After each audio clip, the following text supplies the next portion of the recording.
সিরাজগঞ্জের বেলকুচিতে আইনশৃঙ্খলা কমিটির মাসিক সভা অনুষ্ঠিত হয়েছে।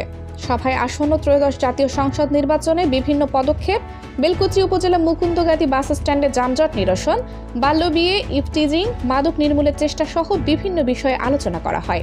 আলোচনায় বলা হয়, রাস্তাঘাটে ছোট ছোট বাচ্চা মানুষ ব্যাটারি চালিত অটোভ্যান সহ বিভিন্ন প্রকার গাড়ি চালায়, যার কারণে প্রতিনিয়তই রাস্তায় দুর্ঘটনা হচ্ছে। এমনকি অপ্রাপ্ত বয়সের কিশোর কিশোরীরা মাদক সেবনে জড়িয়ে পড়ছে। এতে ছাত্রছাত্রীদের লেখাপড়ার অবনতি সহ সমাজে খুন খারাপি, ধর্ষণ, লুটপাট, চাঁদাবাজি বেড়েই চলছে। এসব অন্যায় কাজ থেকে কিশোর কিশোরী ছেলে মেয়েদেরকে ফিরে আনতে বাবা মায়ের সচেতনতার বিকল্প নেই। দেশ দর্পণ নিউজ, দেশের সাধারণ জনগণের সংবাদ মাধ্যম। আপনার সংবাদ এবং বিজ্ঞাপন প্রচারের জন্য যোগাযোগ করুন স্ক্রিনে দেখানো হোয়াটসঅ্যাপ নম্বরে। সোমবার সকালে 22 ডিসেম্বর বেলকুচি উপজেলা সম্মেলন কক্ষে আইন শৃঙ্খলা কমিটির মাসিক সভায় সভাপতিত্ব করেন বেলকুচি উপজেলা নির্বাহী অফিসার আফরিন জাহান।